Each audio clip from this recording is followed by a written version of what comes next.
दोस्तों, फिलिस्तीन और इजराइल के बीच माहौल गरमाया हुआ है। आतंकी संगठन हमास ने इजराइल पर करीब 5,000 रॉकेट दागे। इस हमले के बाद चारों तरफ तबाही का मंजर है। इजरायली सेना भी हमले का जवाब दे रही है। तो आइए जानते हैं क्या है इजराइल और फिलिस्तीन का विवाद और क्यों हमास करता है इजराइल पर हमला। दोस्तों, इजराइल और फिलिस्तीन के बीच विवाद कोई नया नहीं है। सबसे पहले हम इसकी भौगोलिक स्थिति के बारे में समझते हैं। दरअसल इजराइल के पूर्वी और दक्षिण पश्चिम हिस्से में दो अलग अलग क्षेत्र मौजूद हैं। पूर्वी हिस्से में वेस्ट बैंक और दक्षिण पश्चिम हिस्से में एक पट्टी है जिसे गाजा पट्टी के तौर पर जाना जाता है। वेस्ट बैंक और गाजा पट्टी को फिलिस्तीन माना जाता है। हालांकि वेस्ट बैंक फिलिस्तीन नेशनल अथॉरिटी सरकार चलाती है और गाजा पट्टी पर हमास का कब्जा है। दोस्तों, अब बात करते हैं कि हमास क्या है। दोस्तों, हमास एक फिलिस्तीनी आतंकी समूह है जिसकी स्थापना 1987 में पहले फिलिस्तीनी विद्रोह के दौरान हुई थी। इसका मकसद फिलिस्तीन में इस्लामिक राज्य स्थापित करना है।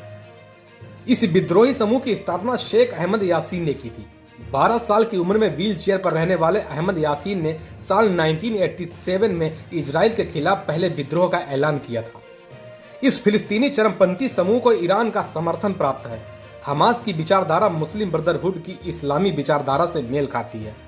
दोस्तों, भले ही इजराइल के प्रधानमंत्री यह कह रहे हों कि हम युद्ध में हैं और हमास को अंजाम भुगतने की चेतावनी दे रहे हैं, लेकिन हमास को तो जरा सा भी फर्क नहीं पड़ रहा है। दरअसल हमास इजराइल को देश के तौर पर देखता ही नहीं है और उसे निशाना बनाता रहता है, जबकि इजराइल और अमेरिका हमास को एक चरमपंथी संगठन मानते हैं, साथ ही हमास को नेस्तनाबूद करने की मंशा रखते हैं।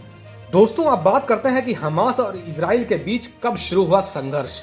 साल 2006 में आखिरी बार फिलिस्तीनी संसदीय चुनावों में जीत हासिल करने के बाद गाजा पर हमास का कब्जा हो गया। हमास ने राष्ट्रपति महमूद अब्बास पर उसके खिलाफ साजिश रचने का आरोप लगाया था।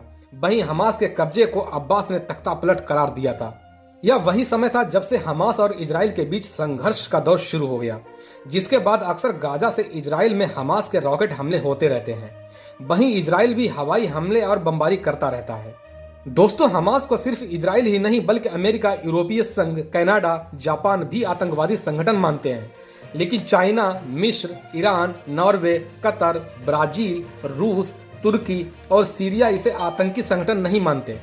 दोस्तों, हमास गाजा इलाके में काफी ताकतवर है। फिलिस्तीनी कब्जे वाले इलाकों में भी हमास के समर्थक बड़ी संख्या में हैं। दोस्तों, इजरायली सेना की गिनती दुनिया की सबसे ताकतवर सेनाओं में होती है। उसके पास दुनिया की सबसे जबरदस्त खुफिया एजेंसी मोसाद है, लेकिन इसके बाद भी हमास इजराइल पर हमला करने में सफल हो गया।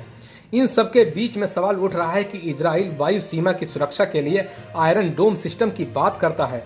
उसके रहते हुए हमास ने यह जबरदस्त हमला आखिर कैसे कर दिया।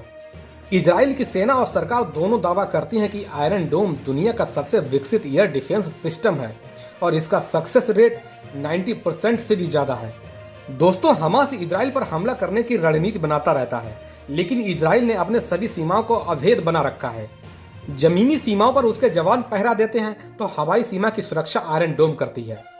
इस बार हमास ने इजराइल पर हवाई हमले से शुरुआत की है। वह पहले भी कई बार हवाई हमले कर चुका था, लेकिन हर बार आयरन डोम की वजह से वह नाकाम हो जाता था।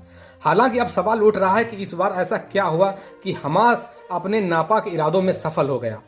बताया जा रहा है कि बार बार फेल होने के बाद हमास आयरन डोम की कमजोरी खोज रहा था और इस बार वह उसे पता चल गया है कि वह कैसे इस सिस्टम से लड़ सकता है।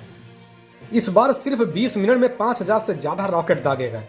यह रॉकेट भी छोटी दूरी के थे, इसलिए जब तक सिस्टम इनका अंदाजा लगाकर जवाबी हमले करता तब तक देर हो चुकी थी। दोस्तों, इजराइल और फिलिस्तीन में विवाद जारी है। इस बीच इजरायली प्रधानमंत्री बेंजामिन नेतन्याहू ने हमास के आतंकवादियों को चेतावनी देते हुए कहा कि उनके सभी ठिकानों को हम मलबे में